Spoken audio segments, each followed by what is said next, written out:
morning. Today is August 26th, and this is The View with Catherine Chang. Today's topics are Taiwan to make first strike plan against China's fighter jet and the Taiwan precautionary measures for the COVID-19 second outbreak.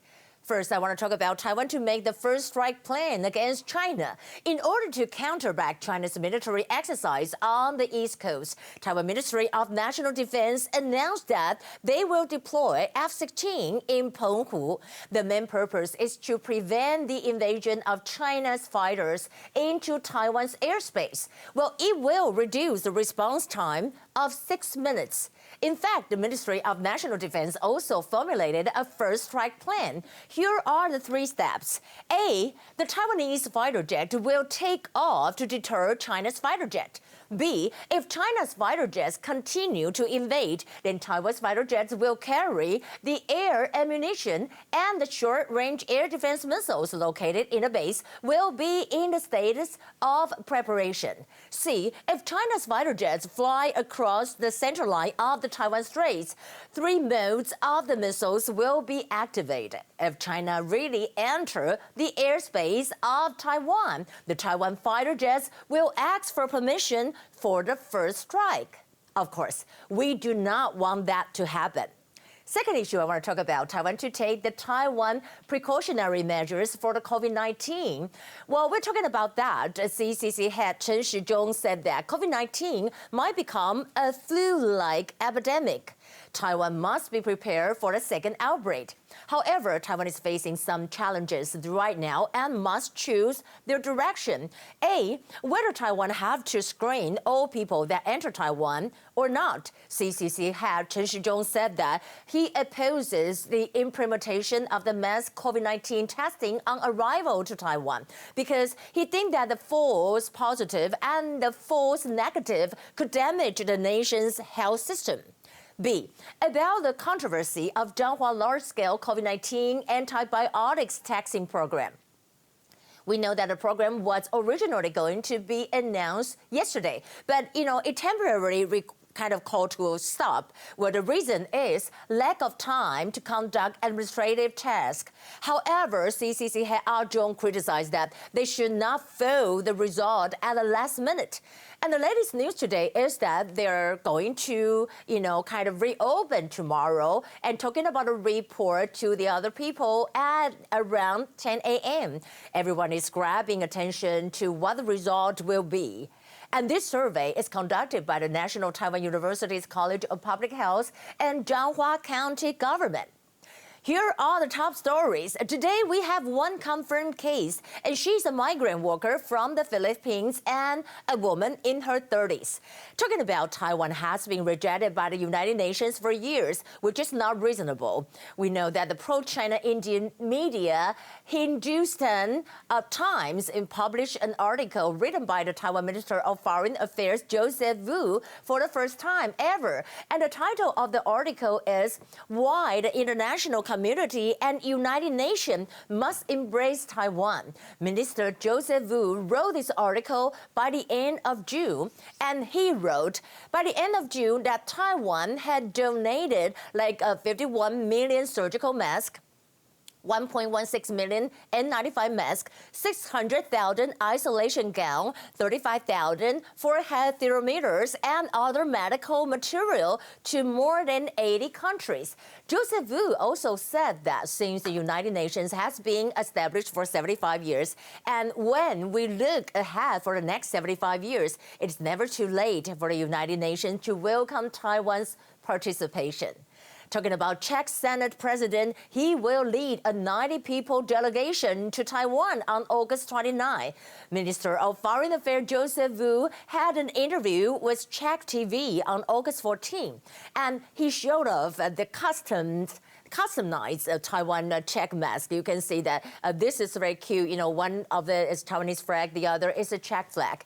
He said that Joseph Wu presented a specialized mask and to symbolize the friendship between the two countries. And it is said that the China's threat, kind of caused the death of Czech's former president of the Senate, Yuslav Kubera because he was going to visit Taiwan. And Czech Republic signed petition to condemn China's pressure with kind of 68 congressmen around the world.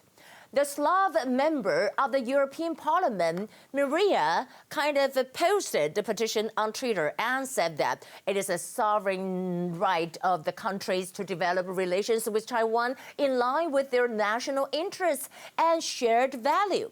Also, President Tsai will reward the late Czech Senate President Jaroslav Kubera on September 3rd in memory of him, promoting the outstanding contribution of Taiwan-Czech relationship.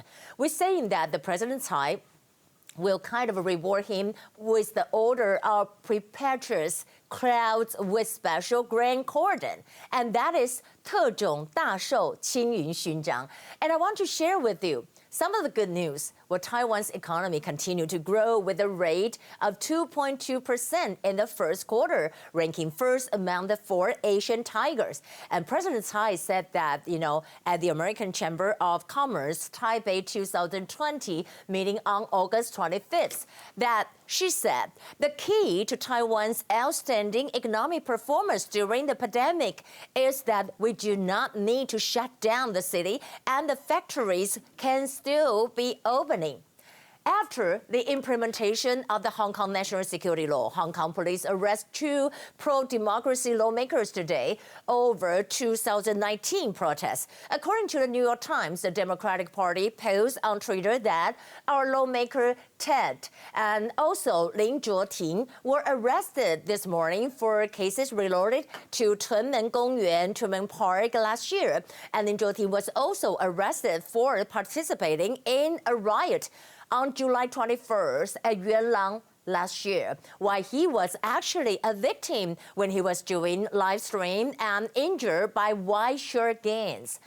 Additionally, Hong Kong democracy activist Nathan Law, Luo Guancong, arrived to Rome before the Italian foreign minister met the China top diplomat Wang Yi. Nathan Law said that to the media that he said, we need to address the human rights violations to China.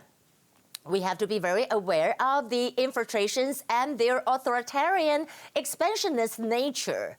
And also, you know that you can see the picture. Here is a Nathan Law and some of his friends kind of protesting said that 加油, 香港加油, kind of a we stand by Hong Kong or hanging there Hong Kong. Italian Foreign Minister Linguini Di Mario also said to Chinese Foreign Minister Wang Yi that Hong Kong's freedom must be respected. And he also emphasized that, I reiterate that together with all our European partners, we have emphasized that Hong Kong's stability and prosperities based on the one country, two systems principle are essential. On the other hand, China said that U.S. spy plane entered a no-fly zone. According to the Wall Street Journal, an American U-2 reconnaissance aircraft severely disturbed regular Chinese training activities. We talk about the activities happened on Tuesday by intruding into an airspace over an area where the People's Liberation Army's Northern Theater Command was carrying out the exercise. And we know that China is having a military drill in the East Coast right now, so you can see the tension between the United States and China is kind of severe. In the end, we want to share with you the good news. You know that the MOFA announced that Taiwan will open the representative office in Provence in southern France. You can see that this is from MOFA, and we can also see that this is Provence. It's a beautiful lavender, right? Well, that's good news. Maybe I can visit it somewhere. So that will be the view for today. I'm Catherine Chang. I'll see you tomorrow. Bye.